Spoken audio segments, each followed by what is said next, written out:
आज प्रचारकों की संख्या इतनी ज़्यादा हो गई है कि अगर हम दिन भर भी उनकी सुनते रहें तो सबकी नहीं सुन सकते। मैं जो बातें आज आपसे शेयर करना चाहता हूँ वो ये है कि सैकड़ों हजारों जो प्रचारक हैं उनमें आप किन प्रचारकों की सुने। इसलिए मेरा विषय है, न सुने उन प्रचारकों की जो दूसरे शब्दों में आप अपना समय, अपनी ऊर्जा और अपना पैसा उन पर बर्बाद न करें।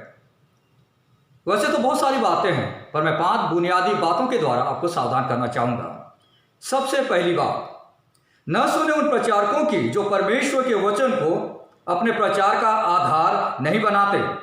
आपने कई बार देखा होगा कि कई सारे प्रचारक बाइबल में क्या लिखा है उसको न बताकर या कम बताकर जो नहीं लिखा है उसके बारे में लोगों को बताते हैं। जब वे किसी मीटिंग में जाते हैं तो वे कहते हैं कि कल रात के समय जब मैं सोया हुआ था तो परमेश्वर ने मुझसे बातचीत किया, या स्वप्न के द्वारा या विजन के द्वारा। वो बातें मैं आपसे शेयर करना चाहता हूँ। यीशु ने हमेशा परमेश्वर के वचन को आधार माना। यहाँ तक कि जब यीशु की परीक्षा हो रही थी तो यीशु ने कहा लिखा है, और उसने शैतान को हराया। दूसरी बात, न सुने उन प्रचारकों की जो आत्मिक चंगाई से ज्यादा शारीरिक चंगाई की बातें करते हैं। आज यह बात किसी से छिपी नहीं है, पर हम वचन से जानते हैं कि जब तक व्यक्ति नया जन्म न ले वो परमेश्वर के राज्य में नहीं जा सकता।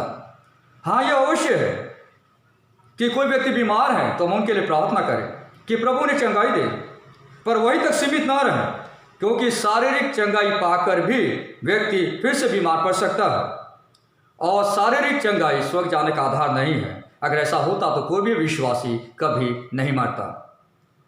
तीसरी बात, न सुने उन प्रचारकों की जो प्रार्थना करने के लिए पैसे भेजकर रजिस्ट्रेशन कराने के लिए कहते हैं।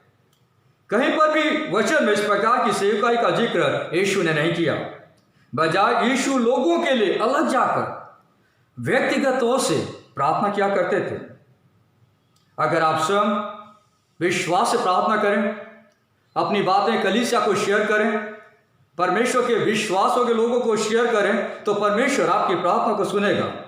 पर उनसे दूर रहें जो यह कहते हैं कि हम आपके लिए प्रार्थना करेंगे, आप पैसा भेजिए। अगर आप गरीब हैं तो आप पैसा नहीं दे सकते, पर मैं विश्वास करता हूं कि अगर आप गरीब हैं और आप किसी कलीसिया के संग जुड़े हुए हैं तो कलीसिया के लोग और कलीसिया के अगुवे आपके लिए प्रार्थना करेंगे। चौथी बात, न सुने उन प्रचारकों की जो अपने स्थानीय कलीसिया के साथ वफादार नहीं हैं। दूसरे शब्दों में, वे अपने कलीसिया के साथ अकाउंटेबिलिटी मेंटेन नहीं करते। यह बहुत जरूरी है क्योंकि कई सारे प्रचारक देश विदेश घूमते रहते हैं, पर वे किसी कलीसिया के अंग नहीं होते और किसी कलीसिया के प्रति वफादार नहीं होते। इसलिए वे अपनी मीटिंग्स में, अपने कन्वेंशन में कभी भी यह प्रचार नहीं करते कि आप अपने कलीसिया के साथ मिलकर परमेश्वर के लिए काम करें। क्योंकि आज कलीसिया की स्थिति ऐसी है, कहीं पे प्यार की कमी है, कहीं पर एकता की कमी है। इसलिए कलीसिया के कई सारे लोग ऐसे लोगों के पीछे भागते हैं। इसलिए कलीसिया को सावधान होने की आवश्यकता है कि कलीसिया के लोग कलीसिया का सिर यानी यीशु की अधीनता में जिएं। पांचवी वो आखिरी बात, न सुने उन प्रचारकों की जो परमेश्वर के बारे में बताने के बजाय अपने बारे में या अपनी संस्था के बारे में ज्यादा बोलते हैं।